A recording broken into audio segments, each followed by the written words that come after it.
So, conservative belief and the imagination in Kipling's fiction.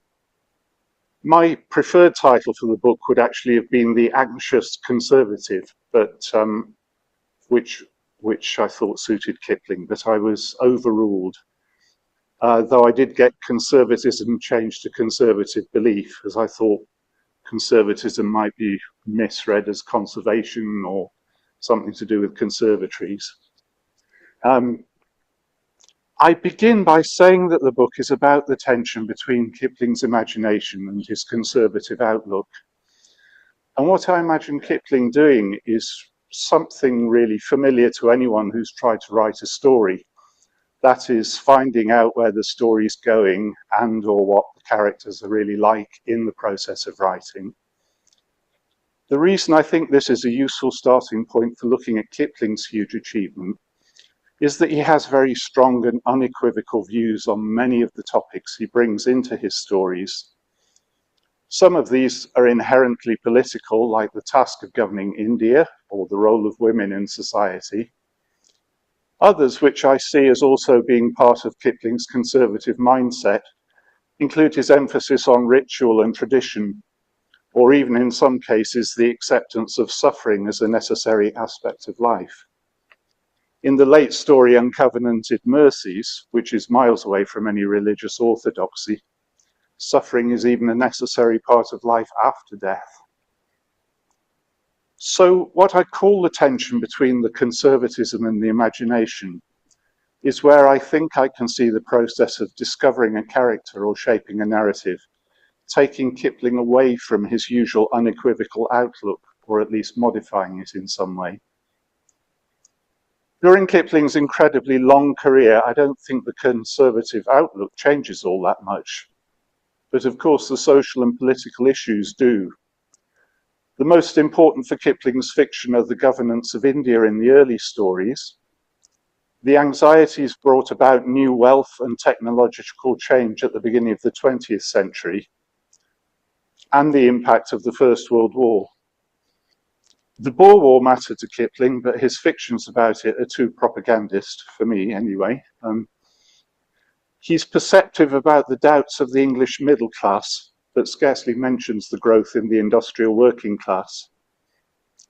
I have to give a few examples, and I'll start with a very early story, The Strange Ride of Morrowbie Jukes. Jukes, an engineer working in the desert, falls into a crater. It has an open side, which is guarded by quicksand, the river Sutlej, and also a gunboat. In it are about 65 loathsome Hindus, including Gunga Das, an annoyingly educated Brahmin whom Jukes has known in the past.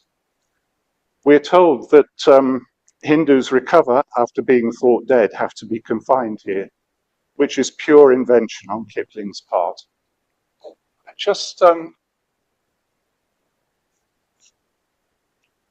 I think you can all hear me. Is everybody in the virtual world okay? Yeah, seem to be. Good. Right. So the context for this story is the experience of the white Anglo-Indian in India.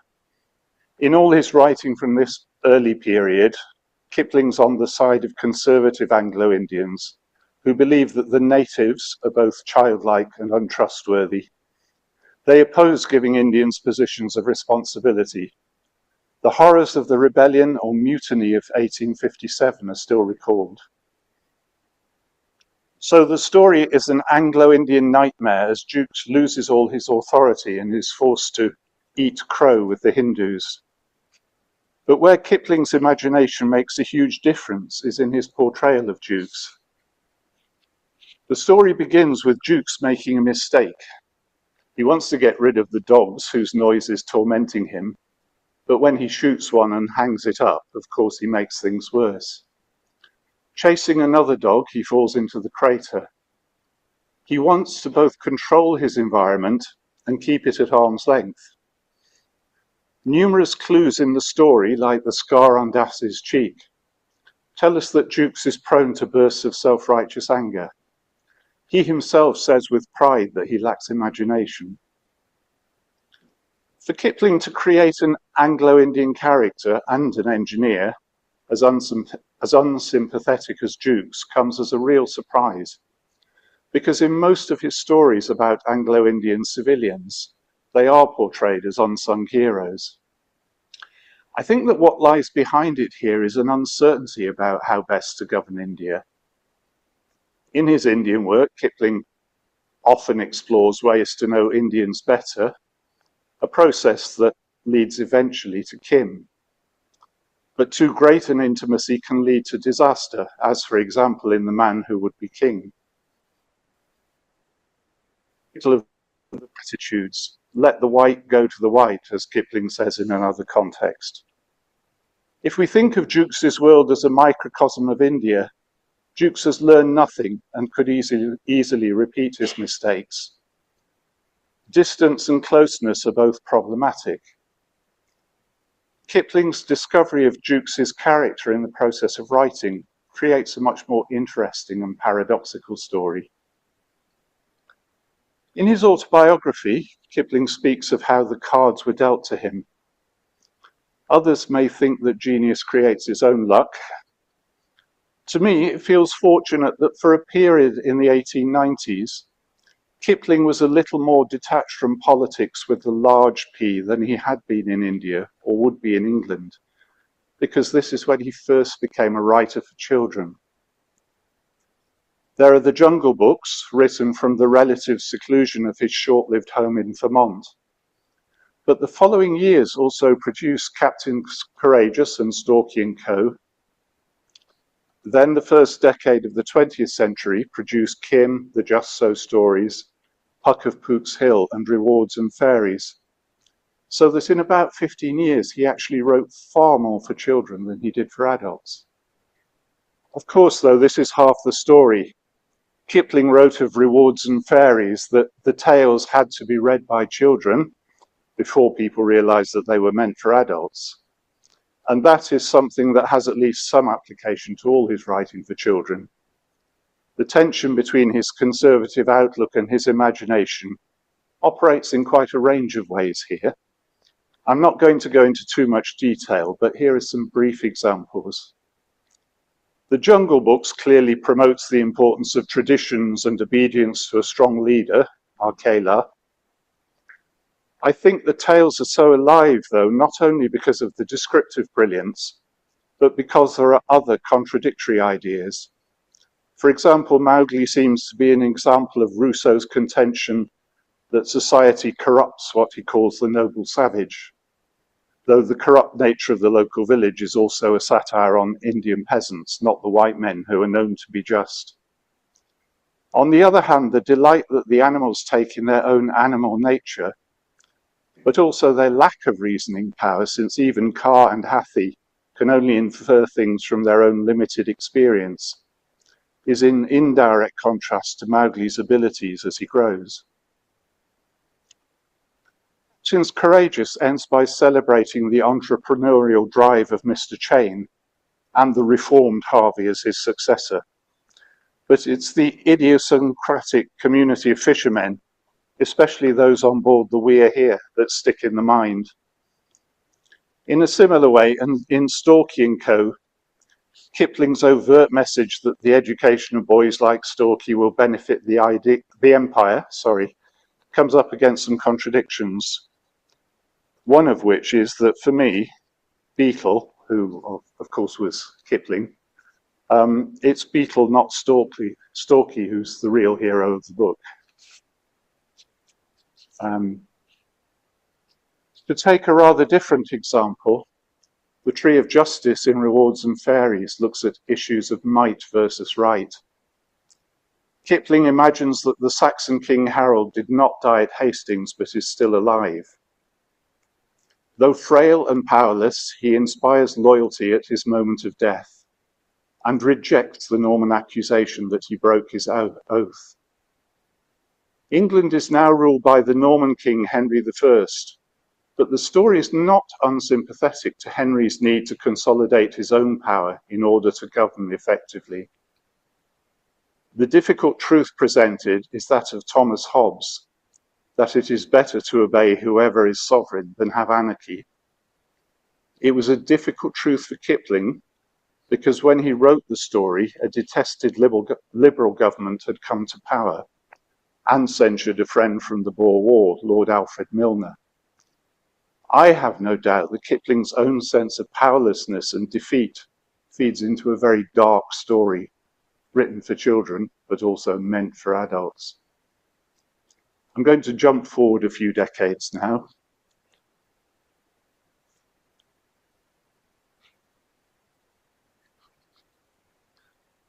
The horrors of World War I produced four of Kipling's greatest stories: Mary Postgate, The Gardener, The Janeites, and A Madonna of the Trenches. In The Gardener, I think that Kipling is in almost total sympathy with Helen Turrell, the well-to-do woman who has lost a son in the war. Almost, but not quite. There is no criticism of Helen for her son Michael's illegitimacy, or of her pretense that he is her adopted nephew. Kipling shows us the depth of her love and her self-control. We also completely understand her distaste at being manufactured into a bereaved next of kin by the bureaucracy. Yet to me, Helen doesn't come off very well in her encounter with Mrs. Scarsworth, the lower-class woman who also has a secret. Helen tries but fails to give the other woman a sympathetic response. And at the end, when the young man in the war cemetery speaks to her of her son, not her nephew, Helen doesn't understand. As Mary Magdalene does in John's Gospel, she supposes Jesus to be the gardener. But unlike Mary, she goes away without realizing her mistake. The conservative outlook, if I can even call it that, lies in Kipling's admiration for Helen's upper-class resourcefulness and self-control. But her pretense, which costs her such an effort, seems at the end to be something she can never let go. The aspect of the story here that I feel Kipling discovers as he writes is the subtle portrayal of class difference and the possibility that Helen's social superiority may actually involve a disabling repression of her feelings. Repression is much more obviously an aspect of Mary Postgate's character. Kipling's later work contains a striking number of complex women characters. Helen and Mary, Miss Florence in They, Moira Sitchliff in The Dog Hervey, and of course Grace Ashcroft in The Wish House. None of them are really at ease with themselves, and in the period from 1900 up to the Great War, there are many stories where the social structures also feel strained and ill at ease.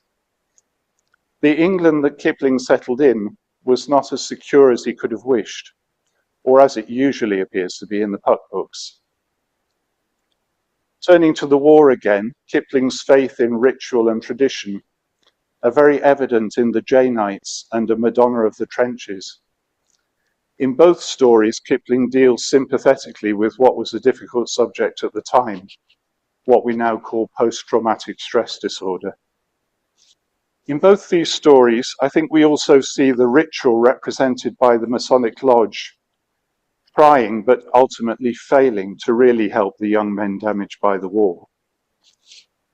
The description of a taxi collision is used with beautiful indirection to describe the psychological damage to Humberstall in The Janeites. Every bolt and screw and nut on the chassis strained, but nothing carried away, and not a scratch on the body. I don't believe that showing the limitations of ritual was Kipling's original plan, certainly judging by the first Masonic story, In the Interests of the Brethren. But I think that sheer honesty took over.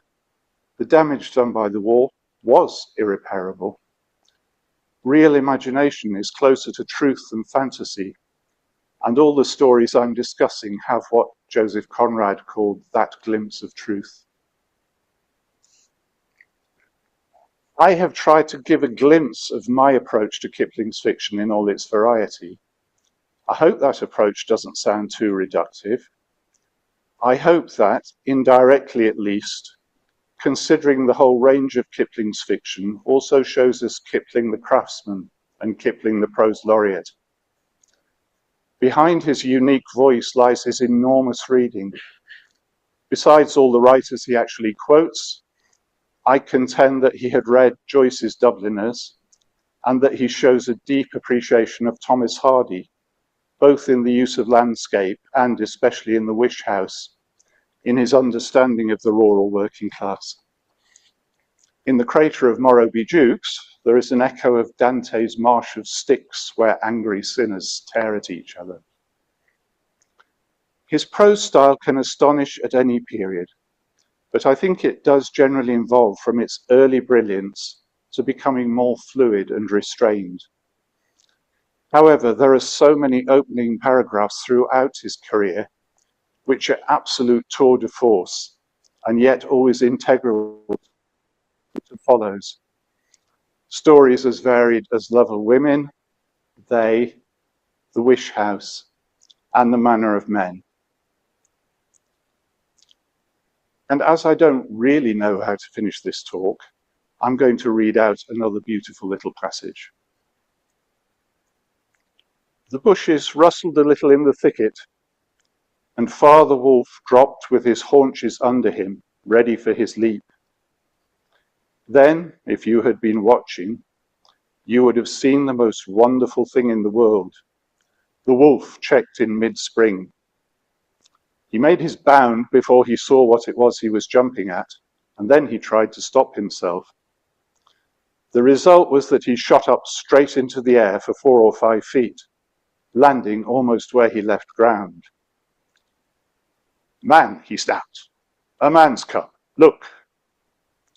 Directly in front of him, holding on by a low branch, stood a naked brown baby who could just walk, as soft and dimpled an atom as ever came to a wolf's cave at night. He looked up into Father Wolf's face and laughed. And I'll finish there. Thank you.